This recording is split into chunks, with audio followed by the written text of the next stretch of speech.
Eh bien, salut tout le monde, c'est Otus et compagnie, on espère que vous allez bien. Aujourd'hui, nouvelle vidéo sur chaîne YouTube, vidéo numéro 7 sur la série et les majorettes qu'on a acheté chez un ancien collectionneur, enfin ses miniatures d'enfance plutôt, les miniatures de son fils. Donc nouvel épisode, donc qu'avec des miniatures encore en très bon état pour l'ensemble, hein, avec des miniatures qui ont vraiment été bien conservées, qui étaient donc au grenier, qu'on a récupéré vraiment dans leur jus. Donc elles ont encore toute leur poussière d'origine parce qu'on préfère vous les présenter comme ça, et puis après on les nettoiera quand elles seront rangées en boîte, pour vraiment les montrer dans leur authenticité, vraiment d'époque, dans leur jus en fait. Donc n'hésitez pas à laisser un pouce bleu, à dire en commentaire à la fin de la vidéo si jamais les modèles vous ont plu, vos modèles préférés, et si vous en avez. Et si jamais vous avez des informations à apporter sur les véhicules qu'on vous a présentés. A tout de suite. On commence la vidéo avec un modèle qui fait partie du jeu La routier sans sympa, donc du jeu qu'on vous avait présenté la dernière vidéo. Voilà, donc on en a récupéré un la dernière fois, donc là c'est la suite. Donc avec un en très très bon état cette fois-ci, qui est vraiment tout neuf avec ses autres collants d'origine, vraiment très beau avec sa belle bâche. Un autre exemplaire, donc ça nous en fait 3 maintenant présentés. Donc voilà, on va assez rapidement là-dessus parce que c'est la suite du jeu qu'on vous a présenté, donc un jeu de plateau de l'époque, aux couleurs des routiers, donc c'était vraiment très sympa. Donc c'est 70. Donc malheureusement on n'a pas le jeu, mais on a les Saviennes qui sont vraiment en très bon état, donc c'est déjà pas mal. On a également récupéré d'autres Saviennes parce qu'en fait la personne devait bien aimer les camions à l'époque, parce qu'il en avait vraiment beaucoup. Donc un autre Shell, donc ça nous fera notre troisième, quatrième, donc c'est encore un modèle différent qu'on n'avait pas, qu'on avait, mais je veux dire c'est que c'est pas le même qu'on représente, que c'est un autre exemplaire. On voit que la topographie est vraiment grossière, quoi, c'est pas très joli. On voit que c'était fait un peu à la va-vite peut-être à l'époque, ou alors ça avait mal vieilli peut-être, autrement il est encore en bon état. Donc le châssis est en plastique. C'est encore le vieux châssis de l'époque. Voilà, donc vraiment très beau. Made in France, donc cette fois-ci donc en pétrolier. Et encore un modèle qu'on n'avait pas présenté. Donc cette fois-ci c'est un porte-conteneur. Donc qui est vraiment très beau, donc ça on n'en avait pas en plus, donc c'est vraiment superbe. Donc vraiment très beau, donc on peut voir avec le décor sur le conteneur. Il est vraiment très sympa, vraiment le décor est encore en superbe état, c'est vraiment plaisir. Donc en plus on peut remarquer que c'est le Savem qui est représenté, donc avec la publicité majorette. Donc vraiment très beau, donc des deux côtés, et on peut voir qu'en plus c'est pas le même décor. Là donc là on voit qu'il est en train d'être chargé, et là on peut voir soit qu'il est déchargé ou qu'il est en train d'être chargé, mais dans les deux sens c'est vraiment sympa, c'est différent. C'est vrai. Il a encore ses portes à l'arrière, donc vraiment en très bon état. Les portes sont également ouvrantes, mais là on va vraiment le faire maintenant. On voit que ça n'a pas été ouvert souvent en tout cas, parce qu'on voit que c'est vraiment dans son jus. Donc le même châssis que les autres, mais cette fois-ci donc avec un conteneur. On a également récupéré des attelages. Notamment donc ce bateau, donc avec la remorque en dessous. Donc ça, normalement je pense qu'il y avait un mât dessus. Il est malheureusement absent, mais vraiment il est vraiment dans son jus. Un mât qui se met, quand il est rangé en long, et puis qui se met debout entre guillemets au même endroit, donc c'est vraiment très pratique. Donc c'est vraiment, je pense, assez rare comme pièce, parce qu'elle est assez ancienne. On retrouve les vieilles roues comme on avait présenté lors de la dernière vidéo sur le retour de brocante avec le fameux Bernard. Il avait le même type de roue. On peut voir qu'il y a également un rappel de la couleur du bateau au niveau de l'essuie arrière de la remorque. Voilà, c'est vraiment très sympa. Donc ça, n'hésitez pas à nous dire en commentaire sur quel attelage ça pouvait aller, avec quel genre de véhicule à l'avant. Donc si ça se trouve, en fait on a peut-être bien la voiture et sans le savoir, que ça va avec. Donc comme ça, après on pourra avoir d'autres informations, et puis ça nous permettrait peut-être de compléter un attelage, donc ça peut être intéressant. Puis également trouver cette magnifique caravane, donc la Max Caravane, elle est vraiment très longue. Donc ça c'est très compliqué d'en trouver une en très bon état, parce que souvent il y avait des éléments qui étaient abîmés ou cassés. Imaginons même que ce soit par exemple les portes qui sont manquantes, ou les vitres abîmées voire cassées. Alors que là on peut voir qu'elle est vraiment toute neuve. Donc on peut voir qu'elle est en plastique sur la caisse façon de parler, et en métal pour le châssis. Donc vraiment en très bon état. Donc ça c'est avec un attelage des années 80, je pense, début 80. On peut voir qu'en plus la vitre s'ouvrait. Donc vraiment très compliqué d'avoir ça complet parce que c'est très fragile. Comme expliqué, donc vraiment très belle. Donc on voit qu'elle est un peu jaunie, mais dans l'ensemble elle est vraiment très correcte. C'est évidemment du Made in France. Voilà. En plus elle a les belles roues comme on aime bien. C'est même très sympa, même au niveau des rideaux, comment c'est bien reproduit sur les vitres. Tout l'aménagement c'est vraiment très beau. Les portes, les rideaux, avec les décors fleuris, vraiment très beau. On poursuit la vidéo avec une Chrysler, donc une Chrysler 180. Donc un modèle très sympa chez Majorette, qu'on avait déjà dans ce coloris là, avec notamment à l'arrière l'accroche caravane, donc qui est malheureusement pas présent sur celle-ci, qui est vraiment dans encore un bon état, autrement dans son jus. Voilà, dans son jus. Donc avec les portières ouvrantes à l'avant, vraiment très beau, un joli moule. Un très beau vert également, c'est vraiment des belles couleurs, vraiment pétantes en plus, qui changeaient en fait des couleurs un peu plus sombres. C'est vrai que là c'est vraiment très joli. Donc on va vous faire un petit historique du modèle 180 à l'époque chez Chrysler et sur le marché français à l'époque, parce que c'est vraiment très intéressant.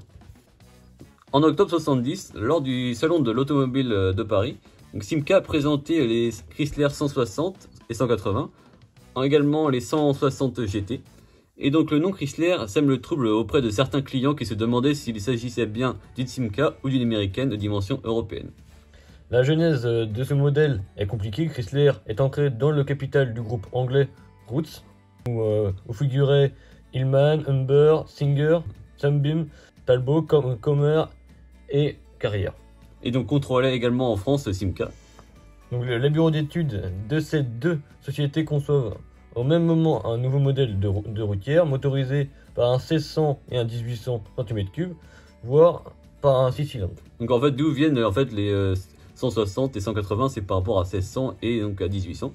Donc pour la marque française, un projet baptisé 929 est présenté, comprenant 3 prototypes respectivement dessinés par Simca. Donc c'est la XA, donc on peut voir en photo qui est vraiment très belle, on voit les images d'époque. Donc également présenté par Berton, la XB. Et pour finir, la Chrysler avec la XC. Donc le projet est annulé par la direction de Chrysler qui choisit les propositions anglaises de Rootes, donc la C-Car, dont les lignes s'inspirent de l'Hillman Avenger. Donc on voit en photo on voit vraiment ils ont vraiment repris les lignes, avec le toit, avec les similitudes de couleurs, tout ça. Donc influencé par le style américain, donc Coke Bottle. Donc le moteur 6 cylindres Humber, malgré les 31 millions de livres déjà investis, est toutefois écarté au profit des blocs 4 cylindres de Simca. Donc il y a eu 3 versions différentes. Donc la première, la 160, est le modèle on va dire de base. C'est dès ce niveau, Simca introduit par rapport au Simca 1301 et 1501, on va dire des modèles historiques de la marque. Voilà. Donc un progrès technique sur la motorisation, un arbre à cam en tête entraîné par chaîne. Cette mécanique est conçue pour subir de futures augmentations de cylindrée, dotée d'un moteur de 80 chevaux, donc environ 9 chevaux fiscaux de l'époque, qui avait une vitesse max de 155 km/h. La 160 cible particulièrement les propriétaires de Simca 1301 et 1501, désireux de changer de leur auto pour un modèle de gamme supérieur et également plus récent. Ouais, plus moderne. Donc l'équipement est bien sûr mesuré, même si les buteurs de pare-choc sont absents, laissant seuls les simples lames d'acier chromées. Donc en fait ils apparaîtront un peu plus tard. Donc les freins sont à disque à l'avant et à tambour à l'arrière. Si donc pour la 160, on passe maintenant à la 180. Donc la 180 bénéficie d'un traitement nettement plus flatteur. Le moteur voit sa puissance passer à 97 chevaux avec une vitesse de pointe de 170 km/h. L'équipement proposé est plus riche, starter automatique, contour, ornement intérieur en faux bois, dégivrage de la lunette arrière, feu de recul et 90 qui était vraiment une révolution. Tous les équipements de l'époque étaient vraiment très modernes. Et autrement, il y avait la 160 GT qui était en fait dotée du moteur de la 180 et de l'équipement de la 160. Donc en fait, elle était plus puissante, mais pas plus luxe qu'une 180. C'était vraiment l'entre-deux en fait. C'était le petit modèle avec le gros moteur de la 180. Voilà. Donc la montre est donc remplacée par un contour vis-à-vis du moteur qui était plus puissant en fait pour l'époque. Donc en 73, le moteur est, on va dire, il est augmenté au niveau puissance. Il passe à 110 chevaux. Donc on voit que le moteur s'améliore et il commence à faire des modèles de plus en plus puissants. Avec notamment un modèle, donc la Chrysler Delite, donc qui était accouplé à une boîte automatique à 3 rapports.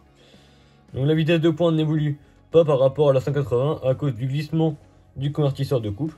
La boîte auto offre un grand confort de conduite et une excellente fiabilité. L'équipement est en hausse, phare longue portée, pavillon recouvert de vinyle et une nouvelle jante de 14 pouces équipée de nouveaux enjoliveurs. Donc c'était vraiment hyper moderne pour l'époque. Donc en 77, la production est transférée en Espagne. Donc en fait dans les usines étaient fabriqués déjà les Simca 1200 qui était l'équivalent de la 1100 chez nous. Donc dans les usines Barreiros SA, donc filiale de Chrysler Europe, afin de laisser la place aux best-sellers, les 1307, 1308, 1309, qui étaient notamment voiture de l'année en 76. Donc la 160 devient 1609, mais n'est plus commercialisée en France, et la 180, 1610. La Delite conserve son nom. Il faudra donc attendre le millésime 79 pour que Simca associe le moteur 2 litres à une boîte manuelle sur le modèle 1610. Une version diesel est développée en Espagne par Barreiros pour répondre habilement à une fiscalité hispanique. Donc en fait c'était plus avantageux au niveau fiscal, en fait c'était sûrement avoir des remises, des choses comme ça vis-à-vis des moteurs diesel.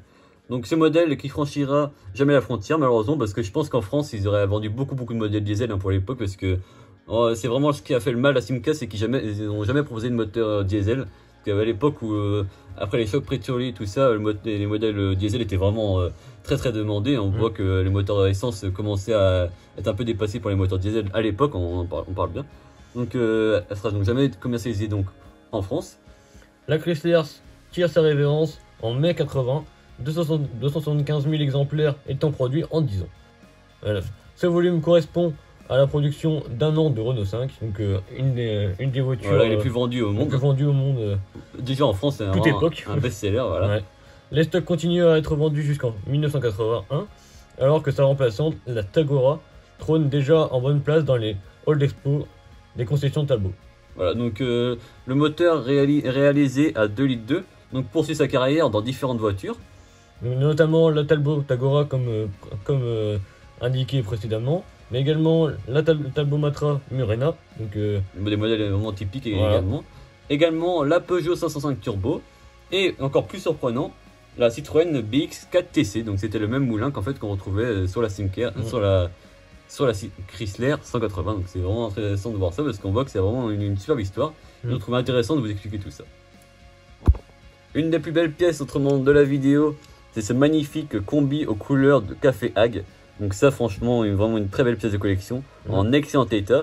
Donc en plus avec les vieilles roues. Donc on a oublié de préciser, mais c'est évidemment un T2. Donc, voilà, donc T2B. Donc voilà. Comme on vous l'explique déjà dans d'autres vidéos, on le reconnaît grâce à l'avant et à l'arrière notamment. Donc il est complet parce qu'on retrouve à l'arrière le haillon en plastique. A savoir que les premières versions avaient le haillon en métal, mais qui est extrêmement rare. On peut voir vraiment qu'il est en excellent état. Le châssis vraiment tout neuf. Ça en plus c'est bien parce que on l'avait mais avec d'autres jantes, mais pas avec ces jantes là, donc vraiment très beau. En tout cas on l'avait pas dans cet excellent état. Donc ça c'est vraiment très sympa. Donc le pare-brise est donc jaune à l'avant. Je sais pas s'il y a eu des variantes avec le pare-brise bleu, peut-être sûrement, je pense parce que souvent il y avait des petites variantes de ce type là. On passe maintenant à un des modèles les plus vendus à échelle 1. La fameuse Renault 5 vendue à plus de 275 000 exemplaires en un an, donc ce qui est vraiment énorme. Donc, quoi de mieux d'en parler que d'en présenter une petite miniature, une fameuse majorette évidemment. Voilà, donc très très belle. Donc en plus, on peut voir qu'elle a vraiment une très belle couleur. Franchement, on l'avait pas dans cette coloris là. Donc on l'avait donc en orange qu'on vous a présenté, qu'on peut voir en arrière-plan qui est ici, qui est vraiment toute neuve, qui provient du même lot d'ailleurs. Donc celle-ci, donc une autre Renault 5. Donc en plus on peut voir qu'elle avait le logo interdit devant, donc c'est vraiment très beau. Hein, le fameux logo Kent qu'on retrouve. Avec notamment Renault qui avait eu un procès derrière pour changer le logo parce qu'il ressemblait trop au logo Kent. Donc vraiment elle est en très bon état. Donc elle est sale, on peut voir, hein, on voit qu'elle est vraiment dans son jus. On peut voir également qu'il y a toujours les rétroviseurs ainsi que l'antenne. Donc c'est vraiment assez plaisant. Ouais, parce que c'est très fragile, hein, donc les avoir encore c'est vraiment très bien. Le châssis en métal, les petites roues. On change de catégorie cette fois-ci, on va chez les poids lourds. Avec le magnifique. Ensemble, donc le Mercedes avec la remorque à l'arrière, donc Jumbo Freight. Donc on a fait quelques recherches sur internet, mais sans succès en fait. Je sais pas si c'est une marque qu'on a inventé Majorette ou si c'est vraiment une publicité de l'époque. N'hésitez pas à nous le dire en commentaire, mais pour nous ça nous disait rien. Après c'est peut-être une histoire de génération également, parce que nous on n'a jamais connu ça sur les routes, donc un peu plus compliqué. Et puis on ne retrouve pas beaucoup de publicité, donc n'hésitez pas à nous dire ça en commentaire. Donc il est vraiment très très beau. Hein. Donc en faisant les recherches, on a pu retrouver que ça allait avec, par exemple, ce Mercedes vert, et notamment des Mercedes blancs autrement. Donc vraiment en très bon état. Ça c'est vraiment des belles cabines des 70, vraiment très très beau.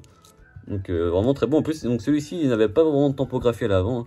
Hein. C'est assez simple, mais il a une belle calandre, vraiment beau.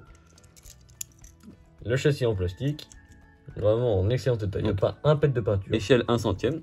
Et donc pour la remorque, elle-même en excellent état également. Le châssis en métal. Et la remorque elle-même est en plastique. On peut voir que les décors sont vraiment assez sympas également, parce que même le fait de rappeler le slogan, enfin même le nom de l'entreprise façon de parler, avec le décor derrière, on peut voir que c'est comme des sortes de camions avec la tête de Jumbo. Voilà.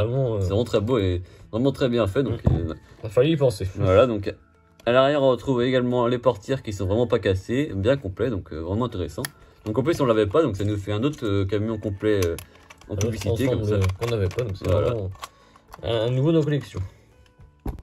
On poursuit avec un autocar, donc cette fois-ci un néoplan. Donc celui-ci, encore une fois, en très bon état. Donc ça, à vérifier si on l'a ou pas avec cette décoration-là, donc en London, Paris, Madrid. Parce que c'est vrai qu'il en existe une multitude de variations, que ce soit au niveau des couleurs, au niveau des destinations également. Au niveau des couleurs de vitrage également. Ouais, c'est vrai. Donc celui-ci est vraiment en bon état. Donc on voit qu'il a quelques rayures d'époque, la poussière, un peu de saleté, mais qu'on va tout nettoyer après. Donc celui-ci vraiment très beau. Donc le châssis, on peut retrouver la marque, donc vraiment la licence Néoplan. Hein. Ça c'est des véhicules des années 80, hein. Fin 70, début 80 sûrement. Donc vraiment les beaux Néoplans comme on aime bien. C'est vraiment très très beau. On peut voir ce qui est en bel état quand même. Donc faire deux parties, hein. Donc le bas est en métal et le dessus est en plastique, ce qui fait qu'il est pas souvent abîmé au-dessus parce que ça résistait plutôt bien au choc et tout ça. Donc c'est sûr. c'est au moins notre cinquième, je pense, donc ça va vraiment permettre d'avoir une belle collection. On termine la vidéo avec deux beaux exemplaires de Majorette, avec tout d'abord un Magirus, donc un camion Ben, vraiment en très bon état également. Donc on n'avait pas cette configuration là. C'est vrai que c'est assez rare parce que même on n'a pas forcément l'habitude de le voir. Même en dehors. Ouais, bah souvent on voit soit des toupies ou des choses comme ça, mais c'est souvent le Scania qui est devant et pas le Magirus. On peut également retrouver le Magirus en semi, donc avec une remorque à l'arrière. Et je sais pas si c'est vraiment la même base qu'ils utilisent ou pas, mais ça ressemble en tout cas parce que pour qu'ils aient laissé le trou pour mettre l'attelage, je pense que c'est la même base qu'ils doivent utiliser. Je pense qu'ils s'embêtaient pas forcément à faire deux moules différents. Non, je pense que ça doit être deux moules identiques. Donc avec les décorations service, magnifiques et en très très bon état. Ouais, c'est vrai. Donc à l'arrière, la benne est vraiment bien fonctionnelle. On peut voir que la porte qui bascule est toujours en bel état. Donc c'est en plastique, donc ce qui permet de ne pas être abîmé non plus. Le châssis donc en plastique également, donc échelle 1 centième. Le rappel de la marque également, Magirus. Donc Magirus, hein, qui faisait après partie du groupe Iveco, tout ça. On retrouve le logo à l'avant, vraiment en très bon état, donc vraiment très plaisant. Et donc le dernier modèle de la vidéo, à nouveau un Dodge Pickup, donc en configuration camping-car. Donc ça c'est vraiment un de nos mots préférés également. Hein. Un classique chez Majorette. En regardant sur le dessus, sur le capot, on peut retrouver un autocollant. Donc je sais pas si c'est une topographie d'origine ou si ça a été rajouté. Mais en tout cas on peut voir marqué ministre de l'équipement. Donc c'est vraiment très beau, c'est vraiment pour la DDE. En fait ce qui est rigolo c'est que c'est une couleur DDE et la publicité comme si c'était la DDE alors que c'est une version camping-car. Donc c'est vraiment assez anachronique. Mais on retrouve quand même, à l'époque, c'est vraiment le même moule. On peut voir qu'il y a comme les gyrophares derrière dans la cellule amovible. Donc, ce qui est assez rigolo. Mais vraiment en très bon état. Donc, on l'avait pas dans cette configuration-là. Vraiment très beau. Donc, Made in France, Majorette. Également, comparé par rapport aux autres variantes qu'on avait déjà présentées. Donc, le vert, qui est lui également en très bon état. Qu'on a pu mettre dans la petite boîte en plastique pour le protéger. On a également présenté celui-ci. Donc, issu d'un retour de brocante. Donc, on retrouve les anciennes jantes. Vraiment très beau. En plus, à l'avant, il y avait également différentes variantes de face avant, donc là on va voir que c'est la même. Mais à savoir qu'il y avait des variantes avec avec une calandre 4 phares, mais également une calandre de phares comme ceci. Donc les vieilles jantes qui étaient vraiment très belles, hein, franchement très réalistes, qui étaient vraiment bien travaillées, donc un peu plus, je pense qu'ils coûtaient plus cher également à fabrication. Oui, je pense. Bah, étant donné que c'était, on pourrait imaginer que c'est en deux pièces parce que tellement que c'est bien fait. Ouais. Un peu comme les univers qu'on trouvait sur des GS et tout ça qui partaient après. Donc vraiment un bel ensemble. Donc voilà, c'est donc notre troisième hein, qu'on a présenté. Donc en vide-grenier et en achat comme ça groupé. On arrive donc à la fin de cette vidéo. Si elle vous a plu, n'hésitez pas à lâcher un pouce bleu, à vous abonner sans oublier la petite cloche pour ne louper aucune prochaine vidéo. N'hésitez pas également à nous dire dans les commentaires quel était votre modèle préféré de la vidéo, mais également à nous dire si vous avez des infos différentes par rapport à différents modèles de la vidéo et si vous en possédez de même. À plus.